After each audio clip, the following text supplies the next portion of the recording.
त्यसै कसैको राज्य हरण हुँदैन नि। र नेपाललाई दुःख दिने चेष्टा नगर्नुहोस् नरेन्द्र मोदी र आदित्यनाथले। मैले भनिदिएँ तिमीहरूले धेरै नेपाललाई दुःख नदेऊ। त्यो कुरो मोदीले बुझ्नुपर्छ। आफूले सिद्धि प्राप्त गरेको ठाउँ नेपाललाई दुःख दिन हुँदैन। मोदीले बुद्ध नेपालमा जन्म्यो लुम्बिनीमा, भारतको बुद्ध गयामा उसले बोधि ज्ञान प्राप्त गर्यो। यहाँ त जन्मेको मात्रै पो त, ज्ञान त भारतमा प्राप्त गरेको भनेर भन्छौँ, तर त्यो होइन। बुद्ध पनि नेपालमै जन्मेको हो, बोधि ज्ञान पनि नेपालमै प्राप्त गरेको। आध्यात्मिकताको केन्द्र हो नेपालको। नेपाल भने स्पिरिचुअलिटी, आध्यात्मिकता भनेको विनय। हामीले त कसैले हात जोडेर नमस्कार गर्ने, यो त मेरो दास रहेछ, यसले त मलाई चाहिँ दुईवटा हातले चाहिँ जम्लो हात गर्यो गरेर नमस्कार गर्न पर्ने। दुईवटा हात जोडेपछि यो त मेरो दास रहेछ भन्न ठान्छ। स्पिरिचुअलिटी, आध्यात्मिकता भने त विनय भाव। मैले भनिदिएँ तिमीहरूले धेरै नेपाललाई दुःख नदेऊ, किनभने बद्रीनाथ जयति मुक्तिनाथ सहाय। र नेपालको वज्रभैरव भट्टारकको नाथ सम्प्रदायको मूल किल्ला गोरखनाथको गुफा हो। वज्रभैरव भट्टारक, आदित्यनाथले आऊ गोर्खा आऊ, वज्रभैरव भट्टारकको दर्शन गर। अङ्ग्रेजलाई पनि परास्त गरेको, विशाल चीनलाई पनि परास्त गरेको, खुरु विग्रह सम्बन्ध 1912 देखि 2012 सम्म तिब्बतले नेपाललाई प्रतिवर्ष 10,000 रुपियाँ सिरुतो तिर्थ्यो। त्यो तिब्बत भनेको नेपालको करद राज्य हो। त्यस्तो वैभवशाली चाहिँ नेपाल आज किन अधोगतिमा गयो? हाम्रा पुराना कोटहरू गढी किल्लाहरूमा अहिले कुनै एनसिएलको कोही के को टावर राखेको छ। त्यो टावरले त्यो जुन दैवी शक्तिको आवागमनमा त्यसले बाधा पराएको। अनि दैवी शक्तिको फ्लो हुन पाए त तरङ्ग त्यो त इको इथरमा हिँड्ने हो। यसरी ब्रेक गराएको छ।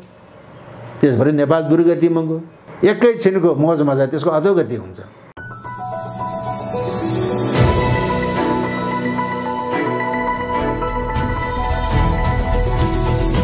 हिमाल अनलाइन टिभी। नेपाल आफैमा एउटा गौरवमय इतिहास बोकेको देश हो।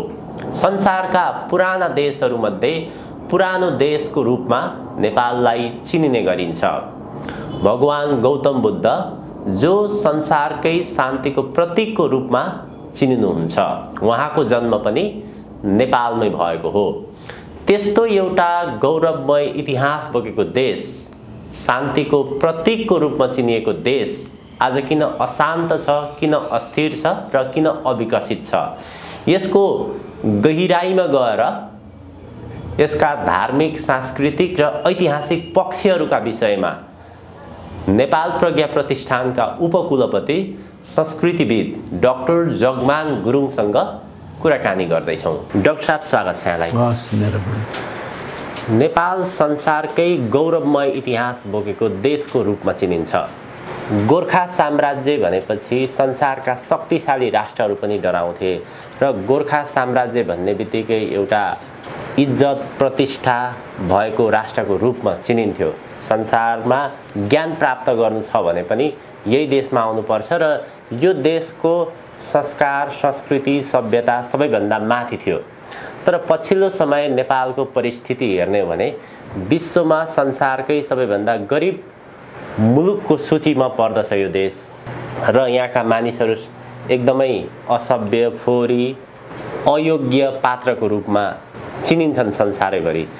आजको दिनमा आइपुग्दाखेरि नेपाल किन गरिब भयो, किन असभ्य भयो, यहाँका मानिसहरू किन अयोग्य भए, यसका पछाडिका धार्मिक र सांस्कृतिक कारणहरू के छन्? आजको यस संवादलाई हेरिराख्नुभएका, सुनिराख्नुभएका सम्पूर्ण महानुभावहरूमा म हार्दिक नमन अर्पण गर्दछु। आजको हाम्रो संवादको विषय प्राचीन कालमा नेपाल समृद्ध थियो, वैभवपूर्ण थियो। अहिले नेपाल अधोगतिमा गयो। यो अधोगतिमा गएको नेपाललाई ऊर्ध्वगतिमा लगेर कसरी यसलाई वैभवपूर्ण बनाउने, अनि आजको हाम्रो छलफलको विषय यो हो। सबभन्दा पहिले नेपाल भनेको के हो, कसरी नेपालको निर्माण भयो, त्यो कुरा बुझ्न आवश्यक छ। र गण्डकी महात्म्यमा एउटा श्लोक छ, पारस्य तनय नीप शिव भक्त महामती समाराध्य शिवम तत्र नैपालस्तेन निर्मित भनेको छ। पारका छोरा निप भए, ती शिवका भक्त थिए, महामती ठुला विद्वान थिए। तेन भनेको त्यो निपले शिवलाई समाराध्य राम्रोसँग आराधना गरेर नेपाल निर्मित नेपाल बनाए भनेको छ। निपले बनाएको हुनाले यो नेपाल भयो भन्ने त्यसको आशय हो। अब शिवको आराधनाद्वारा, आराधना मात्रै होइन समाराधना भनेको छ, राम्रोसँग आराधना गरेर। कुन शिव हो त्यहाँ भन्दैन, उल्लेख छैन, तर त्यो शिव भनेको भगवान् पशुपतिनाथ। त्यसले नेपाल भनेको भगवान् पशुपतिनाथको देश हो। यसरी निपले भगवान् पशुपतिनाथको आराधना गरेर अनि नेपाल बनाएको भन्नाले नेपाल भनेको भगवान् पशुपतिनाथको देश हो भन्ने बुझ्नुपर्छ। र यो नेपालको समृद्धि कस्तो भयो भन्दाखेरि अहिले हामी भन्छौँ ए फलानाले त 7 पुस्ता खाने चाहिँ धन कमायो भनेर भन्छौँ, तर यो नेपाल भनेको विदेह, यो देह भनेको मेरै होइन अनि विदेह। त्यसलाई विदेह जनकको निस्वार्थपूर्ण शासन गरेको ठाउँ हो। यो देह नै मेरो होइन भन्ने विदेह जनकले शासन गरेको थलो, राज्य गरेको थलो, पालन गरेको थलो नेपाल। त्यस्ता पनि शासक थिए। धन सम्पत्ति कमाउनु त परै जाऊ, यो शरीरै मेरो होइन भन्ने, यो मिथिला जले पनि मेरो केही जल्दैन भन्ने त्यस्ता पनि विदेह जनक थिए। र रत्नाकर ढाका जस्तालाई वाल्मीकि बनाउने भूमि, पवित्र भूमि यो नेपाल। वाल्मीकि आश्रम त चितवनमा अझै सधैँ छ। रत्नाकर ढाकालाई वाल्मीकि जस्ता महर्षि बनाउने भूमि नेपाल हो। र हिन्दू धर्ममा अहिलेको युगलाई कलियुग भनेको छ, तर बौद्ध धर्मले यसलाई कलियुग भन्दैन, यसलाई भद्रकल्प, राम्रो कल्प। किनभने कुनै मान्छे अगतिलो छ भने ए त यस्तो भनेर त्यसको बैगुण बखान गरेर गाली गऱ्यो भने त्यो डिप्रेसनमा जान्छ। त्यही कारणले बौद्ध धर्मले यसलाई कलियुग भन्दैन, भद्रकल्प, राम्रो कल्प। र भद्रकल्पमा 10 जना मानुष भनेको मनुष्य बुद्धहरू भए।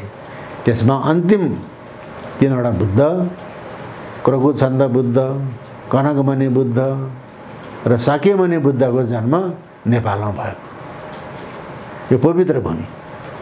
फेरि हामीलाई एउटा चाहिँ के शङ्का छ भनेदेखि बुद्ध नेपालमा जन्म्यो लुम्बिनीमा, भारतको बुद्ध गयामा उसले बोधि ज्ञान प्राप्त गर्यो, यहाँ त जन्मेको मात्रै पो त, ज्ञान त भारतमा प्राप्त गरेको भनेर भन्छौँ, तर त्यो होइन। बुद्ध पनि नेपालमै जन्मेको हो, बोधि ज्ञान पनि नेपालमै प्राप्त गरेको, तर बुद्ध अल्मलिएको रहेछ। भारतमा गएर उसले पूर्ण अनुभूति गरे, उसले रियलाइज गरे। किनभने अहिलेको चाहिँ निरञ्जना नदीको किनारामा उरुबेला तीर्थमा वैशाख शुक्ल पूर्णिमाको ब्रह्म मुहुर्तमा अनि सिद्धार्थ गौतमलाई के अनुभूति भयो भन्दाखेरि ओहो अघि कपिलवस्तु महानगरमा पिताजी शुद्धोधन महाराजको दरबारको बगैँचामा जमुनाको फेदमुन्तिर ध्यानमा बस्दाखेरि मैले जुन ध्यान प्राप्त गरेको थिएँ, बोधि ज्ञान भनेको त त्यही पो रहेछ। उनले रियलाइज गरे, त्यहाँ ज्ञान त उसले यहीँ पाइसकेको थियो, त्यहाँ रियलाइज गरे अनि एप्लाई गरे भारतमा। र यो नेपाल भनेको यो चाहिँ नि पूर्वीय दर्शन र पूर्वीय ज्ञानको उद्गम स्थल हो नेपाल। किन भन्दाखेरि संस्कृतका महाकवि कालिदासले कुमार सम्भव महाकाव्यको पहिलो श्लोकै के हो त भन्दाखेरि अस्त्युत्तरश्याम दिशि देवतात्मा हिमालय नाम नगाधिराज।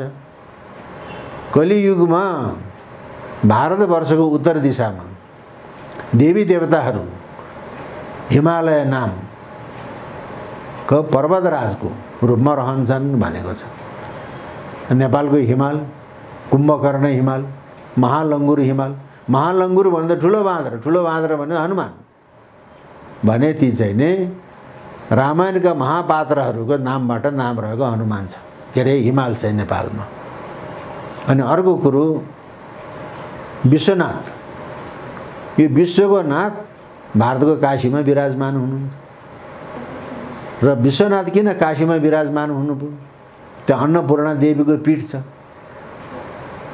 र विश्वनाथ भगवान अन्नपूर्णा माताबाट भिक्षा ग्रहण गर्न इच्छुक गर्नुहुन्छ। त्यस कारणले अन्नपूर्ण पीठ भएको हुँदा अनि विश्वनाथ काशीमा गएर बस्नुभयो।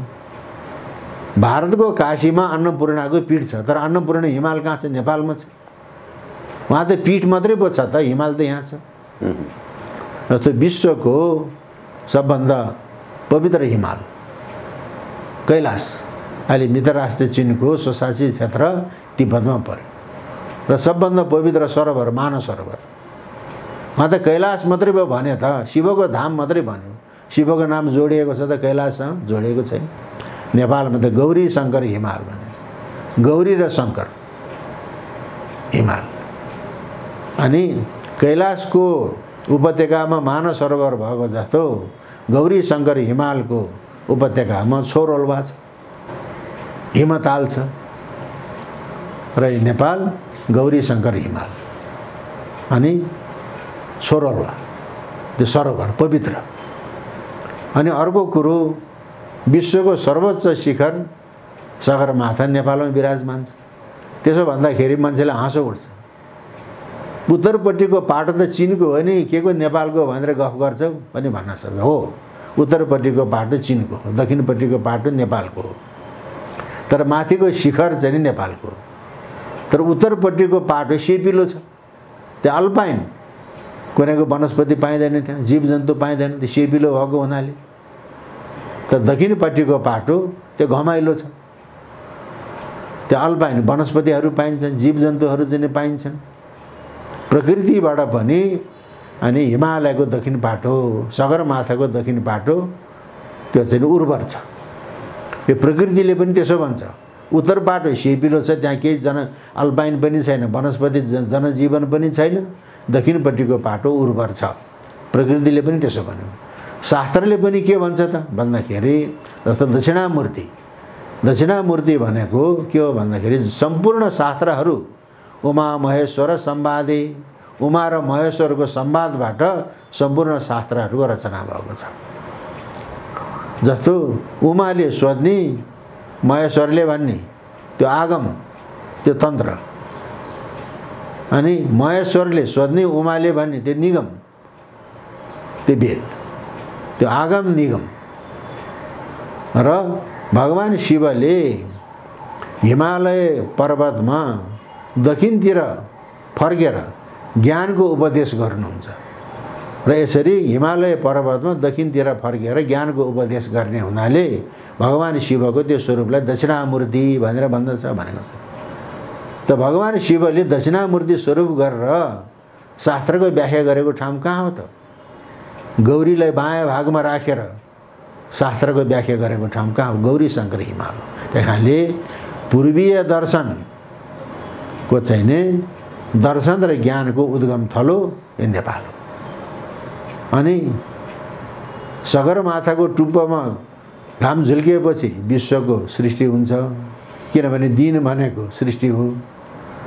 सगरमाथाको टुप्पोमा घाम आस्था आएपछि प्रलय हुन्छ, किन रात भनेको प्रलय हो। विश्वको सर्वोच्च शिखर अनि सगरमाथा नेपालमा विराजमान छ। त्यस कारणले पनि यो चाहिँ नि पार्वतीले रचना गरेको शिवको देश, बुद्धको जन्मभूमि र गोरखनाथ जस्ता, वज्रगुरु पद्मसम्भव जस्ता सिद्ध साधकहरूको साधनाको थलो हो। अनि अर्को कुरो बुझ्नुपर्ने, समृद्ध कसरी भयो भने विश्वमा जीवको सृष्टि कहाँ भयो? मैले पटक पटक भन्ने गरेको छु, विश्वमा जीवको सृष्टि नेपालमा भएको।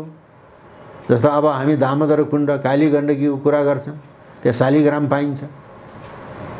शालिग्राम भनेको त्यो जीवाश्म हो, शालिग्राम भनेको जीवाश्म हो।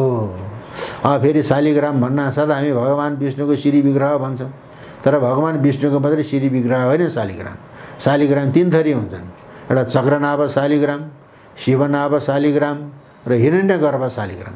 चक्र परेको चक्रनाभ शालिग्राम त्यो भगवान विष्णुको श्री विग्रह मानिएको छ। अर्को हिमवत खण्ड पुराणमा कसरी व्याख्या गरेको छ शिवनाभ शालिग्रामको भने तलपट्टि कुर्म भनेको कछुवाको जस्तै पिठ भएको, माथि गाईको खुर जस्तो भएको त्यो शिवनाभ शालिग्राम त्यो भगवान शिवको श्री विग्रह हो। अब चक्रनाभ शालिग्राम त छ्यापछ्याप्ती पाइन्छ, तर शिवनाभ शालिग्राम त्यो पाइँदैन, दुर्लभ छ। अर्को भारतको नर्मदाको गर्भमा पाइएको नर्मदेश्वर शिवलिङ्ग जस्तो अण्डाकारको त्यो चाहिँ नै हिरण्यगर्भ शालिग्राम। त्यसको गर्भमा हिरण्य भनेको सुन हुन्छ। त्यो हिरण्यगर्भ शालिग्राम त्यो चाहिँ सृष्टिकर्ता ब्रह्माको चाहिँ नि प्रतीक मानेको छ। त्यही कारणले विश्वमा सबभन्दा पहिले जीवको सृष्टि यो नेपालमा भएको, कति करोड वर्ष अगाडि, कति करोड वर्ष अगाडि। त्यसको प्रमाण दामोदर कुण्ड र काली गण्डकीमा पाइने शालिग्राम त्यसको प्रमाण हो। अनि मैले भन्दै गरेको छु, अहिले विश्व सलाइको डब्बामा कैद भएर मान्छेले खल्तीमा लिएर हिँडेको छ। त्यो मोबाइल कसरी चल्यो त? सौर्य शक्तिबाट। अनि त्यो सौर्य शक्तिको उपासना कहाँ भयो? भारतमा भयो कि नेपालमा भयो? त्यो नेपालमा भएको। विश्वामित्र भारतमा जन्मेको, तर उनी नेपालमा आएर रुरु क्षेत्रमा तपस्या गरे। त्यहाँ त मेनकाले चिप्ल्याइदियो। त्यहाँबाट उसले इन्द्रिय निग्रह गरेर कोशीको किनारामा आएको छ, बराह क्षेत्रमा। अनि विष्णु पादुकादेखि माथिको डाँडामा विश्वामित्रले तपस्या गरेको गुफा अझै पनि छ। त्यहाँ उसले चाहिँ नि ब्रह्म गायत्रीको साधना गरे। भर्गो देवस्य धीमहि। त्यो भर्गो देव भने के हो त? त्यो भगवान् सूर्य। त्यसको उसले आराधना गरे अनि सिद्धि प्राप्त गरे। त्यो ब्रह्म गायत्रीको साधना भएको ठाउँ हो यो। त्यहाँ किन ब्रह्म गायत्रीको साधना सफल भयो त भने त विश्वको एन्टिना सगरमाथा त त्यहीँ छ। त्यसो भएको हुनाले विश्वामित्रले ब्रह्म गायत्री भनेको सौर्य उपासना, भर्गो देवस्य धीमहि, त्यस्तो किसिमले यहाँ साधना गरेको ठाउँ हो। किन यहाँ हिमाल छ। त्यो भारतको त्यो उखरो माउलो गर्मीमा त ज्ञान प्राप्त गर्नै सकिँदैन। नेपाल न गर्मी छ, न शीतलो जाडो छ, न गर्मी छ। यस्तो ठाउँकै गिरी कन्दरामा मजाले साधना गर्न सकिन्छ। यहाँ ज्ञान प्राप्त गरेपछि बल्ल भारतमा चाहिँ गएर अनि त्यो ज्ञानको एप्लाई गर्ने हो। नेपाल यस्तो हो। बुद्धले पनि त्यही गरेका थिए वास्तवमा। त्यही हो, बुद्धले पनि त्यही गरे। पाठ्य पुस्तकमा चाहिँ बुद्धले ज्ञान प्राप्त गरेको ठाउँ भारतको बोध गया भनेर पढाइन्छ। फेरि त्यो होइन, हामीले कुरा बुझ्नु पर्यो। बुद्धले ज्ञान प्राप्त गरे भारतमा। मैले अघि नै भने उसलाई कन्फ्युज रहेछ। ज्ञान खोज्न गए, बोधि ज्ञान खोज्न गए, तर वैशाख शुक्ल पूर्णिमाको ब्रह्म मुहुर्तमा निरञ्जना नदीको उरुबेला तीर्थमा भगवान् सिद्धार्थ गौतम, त्यतिखेर बुद्ध भइसकेका थिएन। सिद्धार्थ गौतमले के अनुभव गर्यो भनेदेखि ओहो, बोधि ज्ञान भनेको त अघि कपिलवस्तु महानगरमा पिताजी शुद्धोधन महाराजको दरबारको बगैँचामा जमुनाको चाहिँ फेदमुनितिर ध्यानमा बस्दाखेरि मैले जुन ध्यान प्राप्त गरेँ, बुद्धि ज्ञान त त्यही भइरहेछ। उता रियलाइज गरेको त्यहाँ ज्ञान त यहीँ प्राप्त गरेको छ। बुद्धको जीवनीबाट त्यो कुरो हामीले पढ्नुपर्छ र अब बुद्धको जीवनीबाट यो कुरो पढ्नुपर्छ। त्यो कुरा त्यहाँ भन्छ, त्यो कुरा हो। र अब यो अहिले अमेरिका ईसापूर्व 1500-1600 वर्ष अगाडि त्यहाँ मायाको सभ्यता भन्ने थियो। त्यो मायाको सभ्यता भत्ताभुतुङ भयो। अहिले त्यहाँ अङ्ग्रेज युरोपबाट बसाइ सरेर गएका अङ्ग्रेजहरूको सभ्यता अहिले 400-500 वर्षको भयो। त्यहाँभन्दा माथिको अमेरिकाको इतिहास छैन। तर नेपालको लेख्य इतिहास इस्वी 2रो शताब्दीमा पाइन्छ। जस्तो माली गाउँमा चान्स फाइन्डिङ, एकजना मान्छेको घरको जग खन्दाखेरि त्यहाँ एउटा मूर्ति फेला पर्यो। मूर्तिको फेदमा अभिलेख रहेछ, जय वर्मा प्रष्ट रूपमा नाम लेखेको छ। त्यसमा सम्बत 107 लेख्छ। सम्बत 107 भने सग सम्बत हो। सम्बत 107 मा 78 जोड्यो भने इस्वी सम्बत हुन्छ। सग सम्बत 107, 78 जोडेपछि अनि इस्वी 185 भनेपछि इस्वी 2रो शताब्दीको अन्तिम भनेपछि अहिले 21औं शताब्दी। 1900 वर्षको चाहिँ लिखित इतिहास छ नेपालसँग। 1900 वर्षको लिखित। त्यसको प्रमाण जय वर्माको अभिलेख, जय वर्मा राजा सम्बत 107, इस्वी सम्बत 185 को अभिलेख अहिले राष्ट्रिय अभिलेखालय छाउनीमा राखेको छ। त्यसपछि मानदेवको समयदेखि नेपालको इतिहास राम्रोसँग प्रष्ट भयो। मानदेवको चाहिँ नि चाँगु नारायणको अभिलेख सग सम्बत 386, इस्वी सम्बत 464 भने 5औं शताब्दीको अनि अन्तिम पूर्वार्ध र मानदेवको मुद्रा पाइएको छ, मानाङ्क मुद्रा। मानदेवको मानाङ्क मुद्रामा अनि 2 पताका युक्त झण्डा अङ्कित गरिएको छ।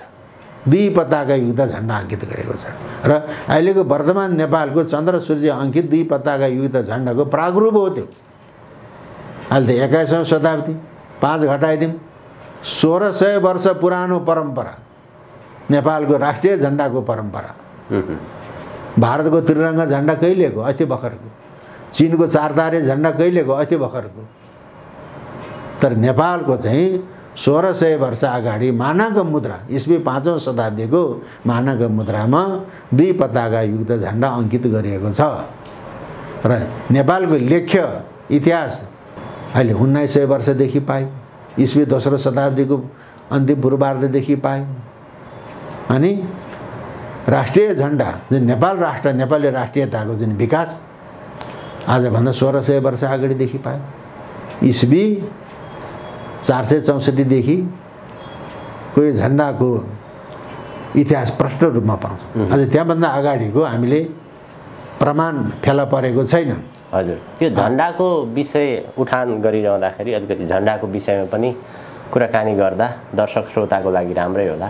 संसारमा नेपालको झण्डा मात्र यो त्रिकोणात्मक आकारको छ र जसमा सूर्य र चन्द्र छ। अरू संसारका कुनै पनि देशहरूमा यो आकारको झण्डा र चन्द्र र सूर्य छैन। यसको अर्थ चाहिँ के होला डाक्टर साहब? अब यसको अर्थ के हो, किन त्रिकोण भयो भन्दाखेरि अहिलेको आधुनिक विज्ञानले इलेक्ट्रोन, प्रोटोन, न्युट्रन भनेको छ। इलेक्ट्रोन भनेको नेगेसन, प्रोटोन भनेको पोजिसन, इलेक्ट्रोन भनेको न्युट्रन भनेको मध्यस्थ, न्युट्रल हो। इलेक्ट्रोन, प्रोटोन, न्युट्रनकोबाट यो जगतको सृष्टि भएको छ, जगत सञ्चालन भएको छ भन्छ अहिलेको वैज्ञानिकहरूले। त्यो इलेक्ट्रोन, प्रोटोन, न्युट्रनलाई योगको भाषामा इडा, पिङ्गला, सुषुम्ना भनेको छ। इडा भनेको चन्द्रमा, पिङ्गला भनेको सूर्य, सुषुम्ना भनेको अग्नि। इलेक्ट्रोन, प्रोटोन, न्युट्रनलाई इडा, पिङ्गला, सुषुम्ना भने त्रिकोणको अर्थ त्यो हो। फेरि त्रिकोण एउटा मात्रै हुँदैन, 2टा त्रिकोण हुनु पर्यो। तलबाट माथि फर्किएको त्रिकोण, माथिबाट तल फर्किएको त्रिकोण। यसमा 2टा त्रिकोण राखेको अर्थ ऊर्ध्व त्रिकोण, अधो त्रिकोण। 2टा त्रिकोण मिलेपछि षड्कोण हुन्छ। अनि षड्कोणको बिचमा केन्द्रबिन्दु हुन्छ, त्यो डट। अहिले त डटकमको संसार छ नि त, अहिले डटकमको संसार छ कि छैन? त्यही कारणले अब चाहिँ नि चन्द्र सूर्य राखेको छ। अब यहाँ चाहिँ एउटा कन्फ्युज के छ भन्दाखेरि चन्द्रमा पृथ्वीबाट नजिक छ, सूर्य चन्द्रमाभन्दा टाढा छ भन्दाखेरि सूर्य माथि चन्द्रमा तल हुनुपर्ने, किन सूर्य तल चन्द्रमा माथि राख्यो भन्ने पनि विवाद छ नि। तर के हो त, चन्द्रमा सूर्य भनेको त सौर्य शक्ति, चन्द्रमा भनेको मान्छेको मन हो। चन्द्रमा भनेको मान्छेको मन, फेरि चन्द्रमा भनेको जलतत्त्व हो। त्यो सूर्यको ताप धेरै भयो भने त्यसलाई डढाइदिन्छ। त्यही कारणले चन्द्रमा माथिबाट जलतत्त्व भनेको अमृत तत्त्व, त्यो सौर्य शक्तिलाई टेम गर्न पर्यो, आफ्नो अनुकूलमा राख्न पर्यो। त्यही कारणले जलतत्त्व रूपी, अमृत रूपी मान्छेको मन हो। चन्द्रमा मनसो जाता भनेको छ, मनै भ मनुष्यानम कारणम बन्द मोक्षे। त्यही कारणले त्यो सौर्य शक्तिलाई टेम गर्नको लागि अनि सूर्यलाई तल, चन्द्रमालाई माथि राखेको यस्तो यस्तो वैज्ञानिक झण्डा हो यो। 1600 कम्तीमा पनि 1600 वर्षको यसको इतिहास छ। अझ मानदेवभन्दा माथिको मुद्रा पाइएको छैन। र 1900 वर्ष जयवर्माको अभिलेखको लिखित इतिहास छ। अनि अर्को यो भयो पुरातात्विक आधारमा नेपालको इतिहास, 1900 वर्षको इतिहास, 1600 वर्षको राष्ट्रिय झण्डाको इतिहास। अब 4 युग छन्, 4 युगको चाहिँ नाम छ नेपालको। अहिले हामी त कलियुगमा छौँ, सत्य, त्रेता, द्वापर, कली, 4 युगको चाहिँ नेपालको नाम छ। हिमवत खण्ड पुराणमा के भन्छ त भन्दाखेरि कृते सत्यवती ज्ञेय त्रेतायम तपोवती द्वापरे मुक्ति सोपान कलौ नैपालिकापुरी। कृते भनेको सत्ययुगमा सत्यवती, कृते सत्यवती ज्ञेय, त्रेतायम तपोवती, त्रेता युगमा तपोवती, द्वापर युगमा मुक्ति सोपान, कलौ भनेको कलियुगमा नैपालिकापुरी भनेको नेपालपुरी। 4 युगको 4वटा नाम छ भने सत्ययुगदेखिको परम्परा नेपालमा विद्यमान छ। अब यो नेपाल मैले अघि नै भने पार्वतीले रचना गरेको शिवको देश, बुद्धको जन्मभूमि र गोरखनाथ, वज्रगुरु, पद्मसम्भव आदि सिद्ध साधकहरूको जन्मथलो। अब हामी अहिले भारतसँग निर्भर छ। भारतले चामल दिएन भने, पिठो दिएन भने हामी खान पाउँदैनौँ, निर्भर छ। तर अघि कुनै बेला भारतमा अनिकाल पर्दाखेरि जैन साधु भद्रबाहु नेपालतिर पसेका थिए। भारतमा अनिकाल पर्दा जैन साधु भद्रबाहु नेपालतिर पसेर खोटाङको हलेसीको गुफामा तपस्या गरेका थिए। डाक्टर स्वामी प्रपन्नाचार्यले लेखेको छ यो कुरा। जैन साधु भद्रबाहु नेपालतिर पसे अनिकाल पर्दाखेरि भारतबाट भन्ने त इतिहासमा पाइन्छ। तर डाक्टर स्वामी प्रपन्नाचार्यले मिल्केका झिल्का भन्ने किताबमा जैन साधु भद्रबाहुले खोटाङको हलेसीको महादेवमा तपस्या गुफामा तपस्या गरेको भने खोटाङको हलेसीको महादेव त्यहाँ चाहिँ किराँतले पनि मान्ने, हिन्दूले पनि मान्ने, बौद्धले पनि मान्ने, जैनले पनि मान्ने समन्वयात्मक कुरा भयो नि त, भयो कि भएन त्यस्तो। अब त्यसपछि नेपालको इतिहास पत्ता लगाउँदाखेरि महाभारतको युद्ध भयो कुरुक्षेत्रमा, भारतको कुरुक्षेत्रमा। त्यो असत्य र सत्यको चाहिँ युद्ध थियो। कौरव पक्ष चाहिँ नै असत्य थिए, पाण्डव पक्ष सत्य थिए। 5 पाण्डव मध्येको जेठो दाजु युधिष्ठिर सत्यवादी थिए, भीमसेन बलिया थिए, तर गाण्डीवधारी त अर्जुन थिए। र महाभारतमा एउटा प्रसङ्ग आउँछ, हिमालयको वनमा एउटा बँदेलको शिकार गर्ने सन्दर्भमा एउटा किरात र अर्जुनको झडप पर्यो। हिमालयको जङ्गलमा बँदेलको शिकार गर्ने सन्दर्भमा एउटा किरात र अर्जुनको झडप भयो भनेको किरातले पनि त्यही बँदेल लखटेर ल्याएको रहेछ, अर्जुनले पनि त्यही लखटेर ल्याएको रहेछ, झडप पर्यो, युद्ध भयो। अनि अर्जुनको युद्ध कलाबाट प्रसन्न भए। त्यो त किरातेश्वर रहेछ, महादेव रहेछ। किरातेश्वर महादेव प्रसन्न भएपछि अर्जुनलाई पाशुपत अस्त्र दिएको छ। भारतमा थिएन पाशुपत अस्त्र, त्यो पाशुपत अस्त्र नेपालकै किरातहरूसँग थियो। अनि किरातेश्वर महादेवले अर्जुनलाई पाशुपत अस्त्र दिएको ठाउँ कहाँ हो त? नेपालको श्लेषमान्तक वन, लप्सीघारी। पछि भगवान शिवले मृग रूपले विचरण गरेको हुनाले त्यो मृगस्थली भयो। हिमालयको वन भनेको त्यही हो जहाँ किरातेश्वर महादेव विराजमान हुनुहुन्छ। अहिले पनि भारतमा किरातेश्वर महादेव भन्ने छ त, 12 ज्योतिर्लिङ्ग के ज्योतिर्लिङ्ग भन्ने त छ नि त्यहाँ। त्यो किरातेश्वर महादेव नेपालमा। तर किरातेश्वर महादेवको लिङ्ग अहिले ढल्केर क्वालिटी परेर बसेको छ। मैले पटक पटक भनेको किरातेश्वर महादेवको जब चाहिँ अर्जुनलाई पाशुपत अस्त्र दिएको थलो किरातेश्वर महादेवको शिवलिङ्ग क्वालिटी परेर बसेको छ। नेपाल क्वालिटी नभरिकन कसरी चाहिँ ऊर्ध्व गतिमा जान्छ त? एउटै शिवलिङ्गको दर्शन गर्नाले कोटिलिङ्ग, करोडौँ शिवलिङ्गको चाहिँ दर्शन गरेको फल पाउने। कोटिलिङ्गेश्वर, कोटेश्वर त्यो पनि ढल्केको छ, ठाडो छैन। जबसम्म चाहिँ नि किरातेश्वर महादेवको शिवलिङ्ग र कोटेश्वर महादेवको शिवलिङ्ग त्यसलाई ठाडाउन सकिँदैन, नेपाल अधोगतिमै गइरहन्छ। यसको अवस्था यो। अब अघि यहाँले चाहिँ गोर्खा साम्राज्यको कुरा गर्नुभयो। अब गोर्खा साम्राज्यको कुरो के हो भन्दाखेरि गोरखनाथको प्रादुर्भाव नेपालको गोर्खामा भयो। अहिले त्यहाँ चाहिँ नि गोरखनाथ गुफामा लिच्छवी कालको द्वितीय शिवदेवको एउटा अभिलेख छ। त्यो वज्रभैरव भट्टारक भनेको छ। वज्रभैरव भट्टारक यो पृथ्वीलाई थाम्ने त भैरवले हो, पृथ्वीलाई थाम्ने भैरवले हो, वज्रभैरव भट्टारक। अनि गोर्खाको उपल्लो कोटमा वज्रभैरव भट्टारकको थान छ। केही थितिविधि केही पनि थिएन, बरु अहिले चाहिँ ढुङ्गा छापेर अहिले राम्रो बनाएको छ। अघि त थितिविधि केही पनि थिएन, अहिले बडो उपेक्षित रूपमा। अनि अर्को कुरो के भएको छ भने हाम्रा पुराना कोटहरू, गढी किल्लाहरूमा अहिले कुनै एनसिएलको कोही के टावर राखेको छ। त्यो टावरले त्यो जुन दैवी शक्तिको आवागमनमा त्यसले बाधा पराएको छ। र गोर्खाको उपल्लो कोटमा जहाँ वज्रभैरव भट्टारकको थान छ त्यहाँ चाहिँ नि एनसिएलको टावर राखेको छ। अनि दैवी शक्तिको फ्लो हुन पाए त तरङ्ग त्यो त इको इथरमा हिँड्ने हो। यसरी ब्रेक गराएको छ, त्यसभरि नेपाल दुर्गतिमा गयो। अब त्यो वज्र भएर भट्टारको अब त्यसको चाहिँ राम्रो संरक्षण हुन सकेको छैन। मैले त्यसलाई एउटा उदाहरण मात्रै दिएँ। पुराना गढी किल्ला डाँडाका टुप्पाहरूमा तीर्थस्थलहरूमा अहिले टेलिफोनका चाहिँ टावरहरू राखेको हुनाले त्यो दैवी शक्तिको फ्लो हुने तरङ्ग त्यसलाई ब्रेक गराएको, त्यसले नेपाल अधोगतिमा गयो। अनि अर्को कुरो अहिले हामी मुक्तिनाथको कुरा गर्छौँ। मुक्तिनाथलाई हिन्दूहरूले मुक्तिदाता भगवान विष्णु मान्ने, बौद्धहरू फाप च्याङ्ग्रेसी आर्यावलोकितेश्वर भनेको यो जगतलाई करुणाको दृष्टिले अवलोकन गर्ने हुनाले आर्यावलोकितेश्वर भने संस्कृतमा, त्यसलाई तिब्बती भाषामा लामा भाषामा फाप च्याङ्ग्रेसी भने।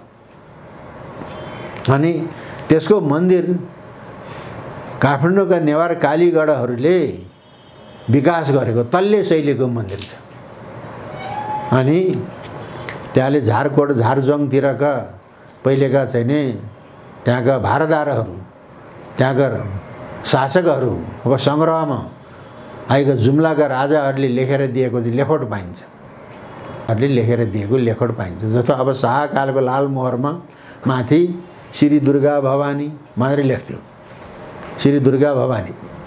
त्यो कागजमा के लेखेको छ भने जुम्लाका राजाहरूले त्यो झारजङका शासकहरूलाई लेखिदिएको कागजमा श्री बद्रीनाथो जयति श्री मुक्तिनाथ सहाय भनेर लेखेको छ। त्यसको अर्थ के हो त? मुक्तिनाथ सहाय नभएसम्म बद्रीनाथको जय हुँदैन भन्यो। बद्रीनाथ त भारतमा छ, मुक्तिनाथ नेपालमा छ।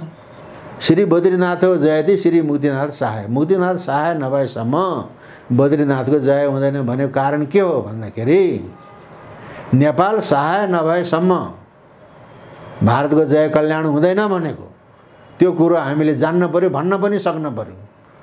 जहाँ कुरा जानेर पनि कुरा चपाएर कुरा गर्ने, भन्न नसक्ने नेपालीहरू भएको हुनाले नेपालले दुःख पाएको छ। श्री बद्रीनाथ हो जयति श्री मुक्तिनाथ सहाय, मुक्तिनाथ सहाय नभएसम्म बद्रीनाथको जय हुँदैन र नेपाल सहाय नभएसम्म अनि भारतको जय कल्याण हुँदैन। कुरो त्यो हो। त्यो भएको हुनाले अघि रणबहादुर शाहको पालामा गुजरातको 14 वर्षको एउटा बालक मुक्ति क्षेत्र जान्छु भनेर अब नौतुनासम्म त गाडीमै आयो होला, त्यहाँदेखि हिँडेर आए। पोखराको गाईघाटमा एउटा जोगीको कुटीमा गएर बास बस्यो। कहाँ गर्न आयो बाबु? ती म त मुक्तिनाथ जान आयो।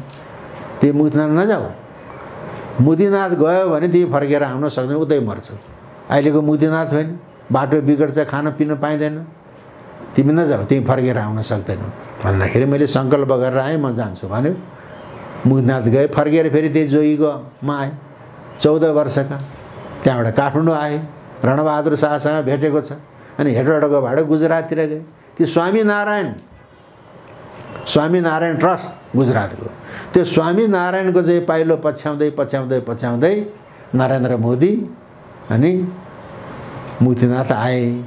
कति दिन बस्यो, कति महिना बस्यो, कति वर्ष बस्यो, उसले साधना गरे। आज मैले सुनेको छु मुक्तिनाथबाट तिब्बतको बाटो, कैलाशको तीर्थयात्रा, मानव सरोवरको तीर्थयात्रा गरे। अहिले त्यो रेलवे प्लेटफर्ममा चिया बेच्नेको छोरो, स्वयं आफैले चिया बेच्ने त्यो व्यक्ति नरेन्द्र दामोदर मोदी।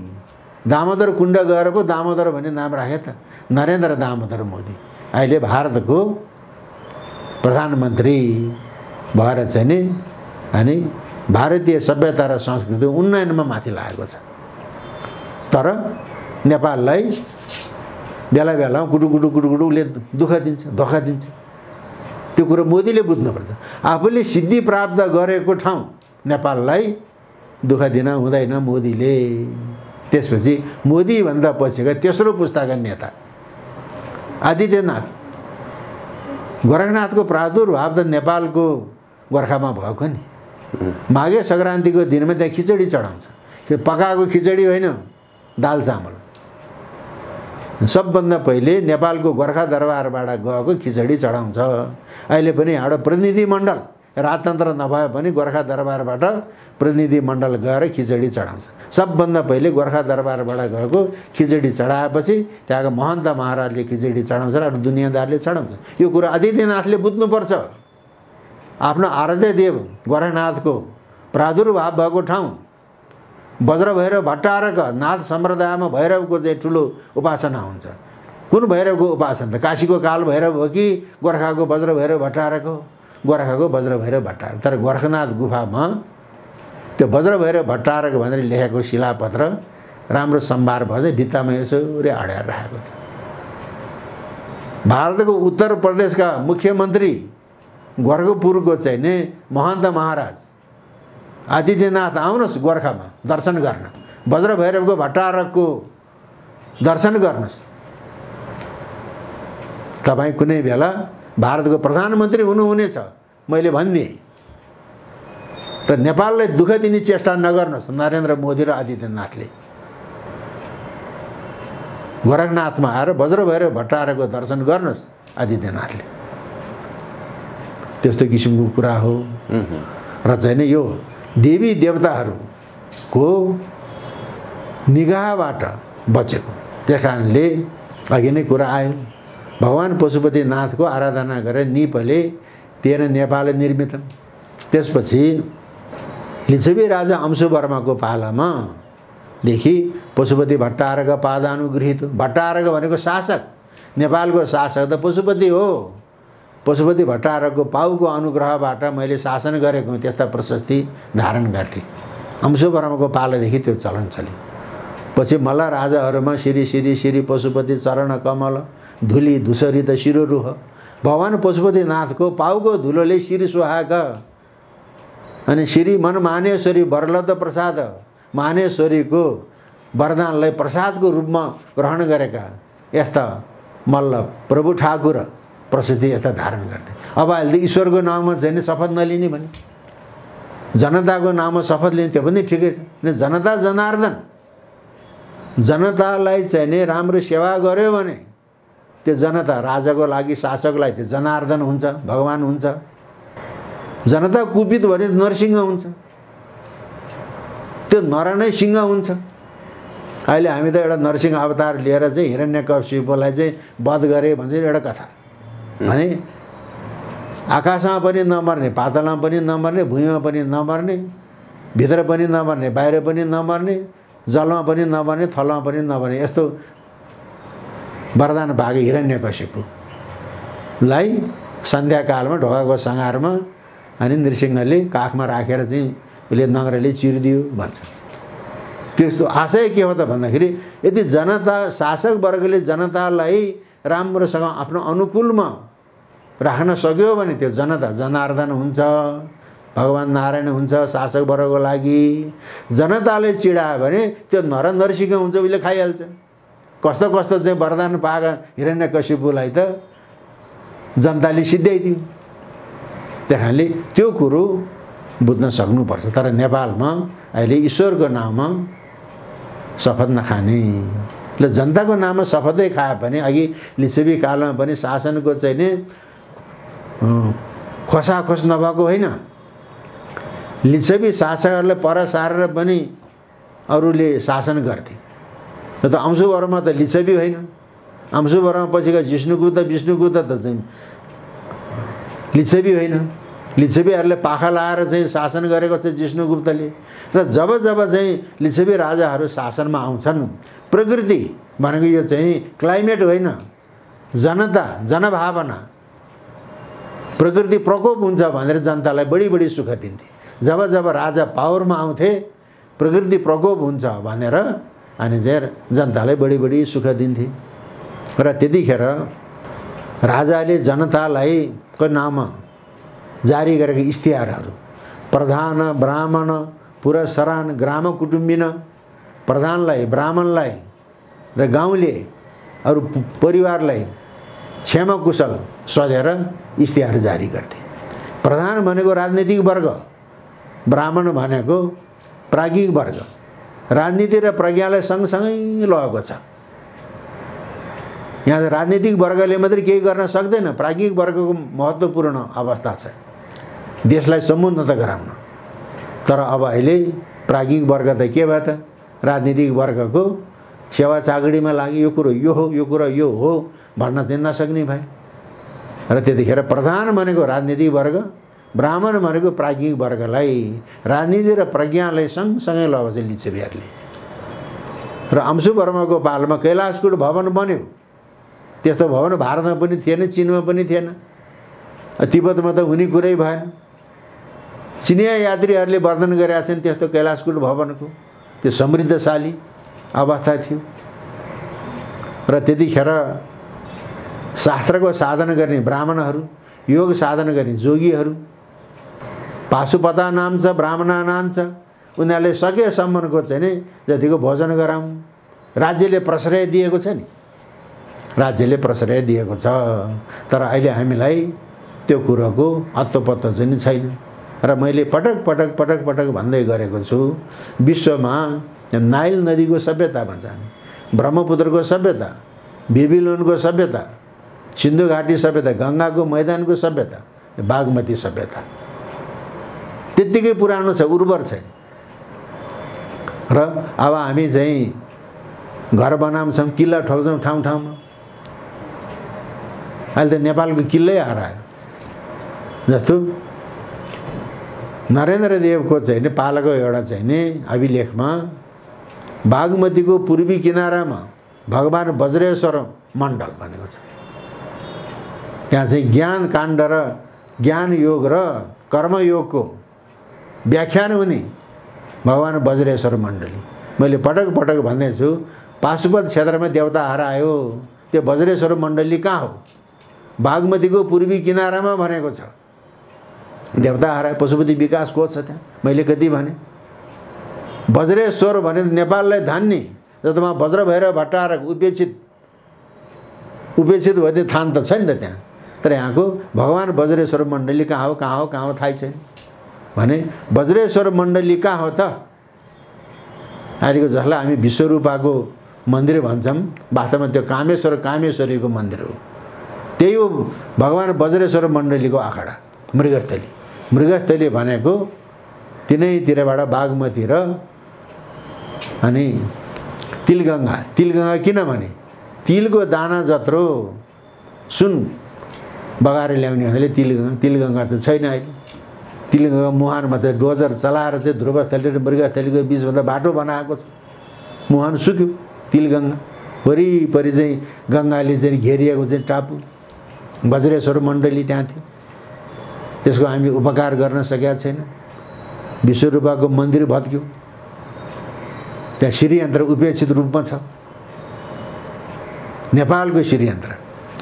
अघि मुक्तिनाथको कुरा गरेँ, मुक्तिनाथमा अहिले त्यहाँ चाहिँ धर्मशाला छ, रानी पौवा भन्छ। त्यो रानी पौवा कसले बनायो? रणबहादुर शाहका माइली बडा महारानी सुवर्ण प्रभाले बनाएको। त्यसको शिलापत्र मुक्तिनाथको ढोकामा टाँसिरहेको छ, अहिले पनि छ। म्याग्दीको राँखु, गलेश्वरदेखि पारीको भित्तामा राँखु, 2टा गाउँ, 2530 मुरी गुठी राखेको, 2530 मुरी। त्यहाँ जाने तीर्थयात्रीलाई 2 माना चामल, यति दाल, यति नुन, हर्दी भनेको चाहिँ बेसार, यति दाउरा दिनु भनेको छ। गुठी चल्दैन, मोहीले चाहिँ नि कुद बुझाउँदैन, न गुठी चल्दैन। यहाँ बाउसाबहरू जाँड खाएर बस्छ। अब उहाँ चाहिँ नि गुठीहरूले गुठी खाएको छ, अनि सदाव्रत चल्दैन, अनि राज्य चल्छ। बाउसाबहरू जाँड खाएर बस्ने, मोहीले गुठी खाने, अनि सदाव्रत नचल्ने, अनि राज्य चल्यो? राज्य चल्दैन। त्यही कारणले किरातेश्वर महादेवलाई ठड्याउनु पर्यो, कोटेश्वर महादेवलाई ठड्याउनु पर्यो, अनि विश्वरूपा कामेश्वरी वज्रेश्वर मण्डली त्यहाँ खडा गर्न पर्यो। श्रीयन्त्रको राम्रो उपासना गर्न पर्यो। वज्र भैरव भट्टारकको राम्रो चाहिँ नि स्याहार सम्हार गर्न पर्यो। अनि हाम्रो यो वेब चल्ने जुन टावरहरू हटाउनुपर्छ त्यहाँबाट, दैवी टावरहरू। दैवी टावरमा पो चल्ने त, त्यहाँ त कृत्रिम टावर छ। त्यसले गर्दाखेरि नेपाल अधोगतिमा गएको छ। अब यो अधोगतिमा गएका चाहिँलाई अब अहिले गुठी केही पनि छैन, गुठी जति सबै रैकर भइसक्यो। देवी देवताको पूजा चल्दैन, त्यही गुठीको धनले चाहिँ नि बिहानै मासु बेलुकै मासु। मन्दिर भत्केको छ, त्यही गुठीको पैसाले आलिसान भवन बनेको छ। देवी देवताको रथ यात्रा चल्दैन, त्यही गुठीको धनले प्राडो पजेर चढेको छ। अनि भयो त। तर जसले गुठी मासेर खाए पनि, जसले प्राडो पजेरो चढे पनि, जसले घर बनाए पनि त्यसको अधोगति हुन्छ, त्यो पक्का हो। एकैछिनको मोज मजा त्यसको अधोगति हुन्छ। कति वायु गुठी, चाँदीका भाँडाकुँडाहरू, सुनका भाँडाकुँडाहरू, ज्याम्रुङ मैदीतिरको वायु गुठी, चाँदीका भाँडाकुँडा चाहिँ सुन चाँदीका भाँडाकुँडा बेचेर खाए, गुठी मासियो। वायु कचबचियो भने, कुलदेवता कचबचियो भनेदेखि त केही पनि गर्दैन। वायु कचबचियो भने त्यसको सन्तानलाई निमास बनाउँछ। वायु कचबचियो भने सन्तानलाई निमास बनाउँछ। त्यही कारणले कुलदेवतालाई पनि मान्नुपर्छ, पितृलाई पनि मान्नुपर्छ, इष्ट देवतालाई पनि मान्नुपर्छ। तर वायु भनेका अगति परेका आफ्नै पुर्खाहरू। वायु कचबचियो भने त्यसले सन्तानलाई विध्वंस गर्छ। यहाँ त वायु गुठीको चाहिँ सुन चाँदीको भाँडा पनि बेचेर खाने, अनि जग्गा पनि बेचेर खाने, वायुको राम्रोसँग थानको नलाउने, अनि राज्य चल्छ। त्यसै कसैको राज्य हरण हुँदैन नि। त्यस कारणले यस्ता कुराहरूमा देवी देवताको आशीर्वाद चाहिन्छ। र कुन ठाउँको चाहिँ नि शक्ति के हो त? शक्ति केन्द्र के हो? त्यो शक्ति केन्द्रलाई चाहिँ नि चाहिने व्यक्तिहरू, चिन्ने व्यक्तिहरू हुन पर्यो। नेपालमा त प्रोफाइलै छैन, हुइजु भन्ने नै छैन। खान पर्यो भने तछाड र मछाड हुन्छ। त्यस कारणले यो दैवी शक्तिले धानेर राखेको ठाउँ हो। यो दैवी शक्तिले धानेर राखेको ठाउँ हो। र चाहिँ अझै नेपाललाई फेरि समृद्ध बनाउने भने ईश्वरको नाउँमा शपथ ग्रहण गर्नुपर्छ। राजनीतिक व्यक्तिहरूले गुठी राम्रोसँग चल्नुपर्छ, देवी देवताको आजा पूजा चल्नुपर्छ, मन्दिर बन्नुपर्छ, रथ यात्राहरू राम्रोसँग व्यवस्थितसँग गर्नुपर्छ। त्यसो भएपछि अनि सुमति दिन्छ। सुमति दिएपछि अनि लोकः समस्तः सुखिनो भवन्तु, सबै रामै राम हुन्छ, अनि सबै बुद्धै बुद्ध हुन्छ। अहिले चाहिँ नि स्वयम्भूनाथले हामीलाई के निर्देशन दिएको छ? स्वयम्भूनाथमा त आँखा बनाएको छ नि, त्यो प्रश्न चिन्ह जस्तो छ। त्यसलाई प्रश्न चिन्ह भन्छ। त्यो प्रश्न चिन्ह होइन। उसले त नाग बनाएको, कलाकारले नाग बनाउन नजाने बिग्रेको भन्छ। त्यो पनि होइन। त्यो प्रश्न चिन्ह पनि होइन, नाग पनि होइन। त्यो प्रज्ञा रश्मि हो। त्यो प्रज्ञा रश्मि त माथि जानुपर्ने किन त? किन आगोको गति र प्रज्ञा भनेको ज्ञानको गति ऊर्ध्व हुन्छ, माथि हुन्छ। तर किन प्रज्ञा रश्मि तल आयो त? बुद्धो भवेयम जगतो हिताय, म जगतको हितको लागि बुद्ध बनेको, जगतको हितको लागि बुद्ध बन्छु भनेको हुनाले त्यो स्वयम्भूको प्रज्ञा रश्मि ऊर्ध्वमा नगइकन अधो तल धरतीतिर पृथ्वीतिर आएको छ जगतको हितको लागि। त्यो प्रज्ञा रश्मि हो। निर्देशन दिइरहेको छ स्वयम्भूले। दुईटा चाहिँ आँखा भनेको प्रज्ञा, बीचको चाहिँ रश्मि ऊर्ध्वतिर माथि नगइकन तल किन जगतको कल्याणले। बुद्धो भवेयम जगतो हिताय यत् किञ्चित जगतो दुःखम तत् सर्वम मयि पच्यताम बोधिसत्व शुभै सर्वैर जगत सुखितम अस्त छ। यो जगतका जति पनि दुःखहरू छन् त्यो मैले पचाउन सकूँ र चाहिँ दुःख जति आफूले पचाउने, सुख जति जगतको कल्याणमा लगाउने, यो मेरो बोधिचर्याबाट जगत सुखी होस्। यो बोधिसत्वको आदर्श, बुद्धको आदर्श, शिवको आदर्श के हो त? जगतलाई चाहिँ कालकुट विषले चाहिँ दग्ध गराउन थाल्यो। कालकुटलाई विषलाई भगवान शिवले पिउनु भयो, नीलकण्ठ भगवान। अस्ति मैले एउटा फेसबुक हेरेको थिएँ, उज्जैनको महाकालेश्वरमा गोरखनाथको अखाडा रहेछ। त्यो नीलकण्ठ भगवानले स्थापना गरेको रहेछ, नीलकण्ठ महादेवले। त नीलकण्ठ हिमाल कहाँ छ त? गोसाइकुण्डदेखि माथि नीलकण्ठ हिमाल छ। नीलकण्ठ नटेश्वर छ। नीलकण्ठदेखि नटेश्वर, अहिले पश्चिमी चम्पारण नटेश्वरसम्म नेपालको सिमाना हो। तर अहिले हामी नेपालको सिमाना भनेर दाबी गर्दैनौँ। सुगौली सन्धिमा उता पर्यो। तर नटेश्वरसम्म नेपालको सिमाना हो भन्न त पाइयो कि पाइएन? भन्न त पाइयो नि त। हकदाबी पनि गर्न पाइयो।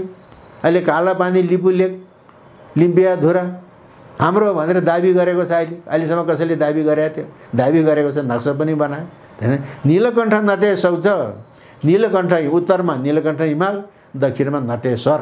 नटेश भनेको पश्चिमी चम्पारणको नटेश्वरसम्म नेपालको इलाका हो। यो माडीको कुरो र सोमेश्वर गढीको कुरो त छोड्दिन, त्यो नेपालको इलाका भन्न त पाइयो नि। त्यस कारणले चाहिँ नि नीलकण्ठ हिमाल, गोसाइँकुण्डदेखि उत्तरमा नीलकण्ठ हिमाल, नीलकण्ठ भगवान। अब गोरखनाथको पात्र देवतालाई जनै पुर्णिमामा नीलकण्ठ भगवानको दर्शन गराउन लाँदैछ माथि। र चाहिँ उज्जैनको महाकालेश्वरको गोरखनाथको मठमा पनि नीलकण्ठ महादेव स्थापना गरेको रहेछ। भनेपछि उहाँको महाकालेश्वर नीलकण्ठ, यहाँको नीलकण्ठ अन्तर सम्बन्ध भयो कि भएन? त्यस कारणले अन्तर सम्बन्ध भएको ठाउँमा हामीले अन्तर सम्बन्ध चाहिँ कायम गराउनुपर्छ। र भारतले बिजाइ गरेको छ भने तिमीहरूले धेरै नेपाललाई दुःख नदेऊ, किनभने बद्रीनाथ जयति मुक्तिनाथ सहाय। र नेपालको वज्रभैरव भट्टारकको नाथ सम्प्रदायको मूल किल्ला गोरखनाथको गुफा हो, वज्रभैरव भट्टारक। त्यसो भएर चाहिँ आदिनाथलाई आऊ, गोर्खा आऊ, वज्रभैरव भट्टारकको दर्शन गर। 5 मिनट भयो भने गोरखनाथ गुफामा ध्यान गरेर बस, तिमी चाहिँ भारतको प्रधानमन्त्री हुन्छौ भनेर मैले ठोक्क गरेको कारण त्यसरी हो। किनभने हामीसँग पनि सरस्वतीको केही सिद्धि छ। र अब यी कुराहरू हामीले जान्नुपर्छ। जानेर मात्रै आफ्नो मनमा कुरो कुहाएर राख्न हुँदैन। राष्ट्रको लागि, राष्ट्रियताको लागि हामीले भन्न सक्नुपर्छ। यो नेपाल मुसलमानलाई पनि परास्त गरेको, अङ्ग्रेजलाई पनि परास्त गरेको, विशाल चीनलाई पनि परास्त गरेको, खुरु विग्रह सम्बन्ध 1912 देखि 2012 सम्म तिब्बतले नेपाललाई प्रति वर्ष 10,000 रुपियाँ सिरुतो तिर्थ्यो। त्यो तिब्बत भनेको नेपालको करद राज्य हो। त्यस्तो वैभवशाली चाहिँ नेपाल आज किन अधोगतिमा गयो? हामीले पितृ नमान्ने, कुल नमान्ने, म मरे पनि मेरो क्रिया नगर है भन्ने मान्छे महामानव हुने, बाउ मरे क्रिया नगर्ने, आमा बाउ मरे क्रिया नगर्नेले नेताज्यू भन्ने। कति मान्छे चाहिँ मरे कि बाँच्यो थाहा छैन। मर्या मान्छेको राम्रोसँग काजक्रिया हुँदैन, कतिको काजक्रिया नै भएको छैन।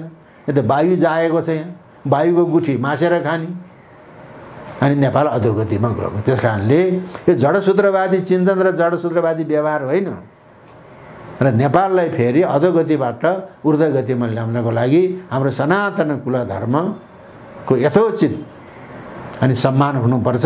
अनि नेपाल फेरि ऊर्ध्वगतिमा जान्छ, अनि सबै नेपालीहरू सुखी हुन्छन्।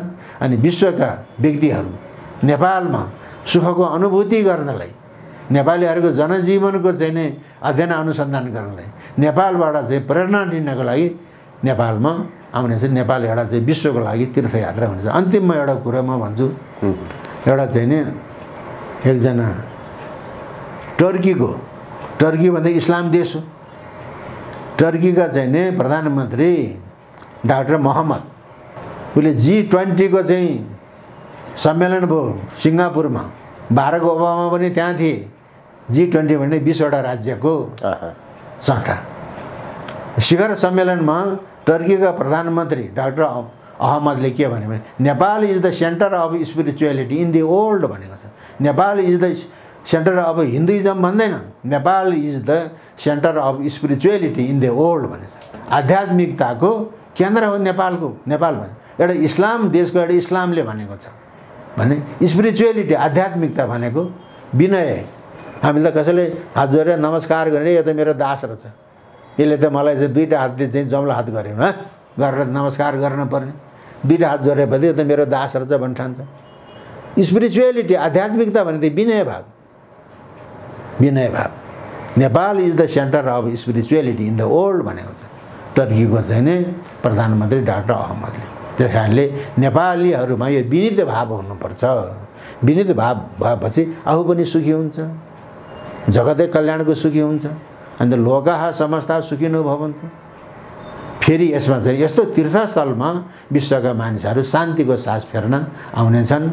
र चाहिँ जीवित अवस्थामा नै चाहिँ मुक्तिको अनुभूति गर्न आउनेछन् र त्यस्तै होस् भन्ने चाहिँ चाहन्छु। हस् ल, धन्यवाद। हस्, अत्यन्त धेरै धन्यवाद डाक्टर साहब, यहाँको महत्त्वपूर्ण समय विचारको लागि र यो एउटा महत्त्वपूर्ण अन्तर्वार्ता कुराकानीले नेपाल मात्र नभएर विश्वभरि छरिएर रहेका नेपालीहरूलाई आजको दिनबाट नेपाल पछि पर्नुको कारण र अब यसको समाधान के हुन सक्ला भन्ने विषय पनि समाधान पनि पाउनु होला भन्ने हामी अपेक्षा गर्दछौँ। हस् ल, सबैको जय होस्।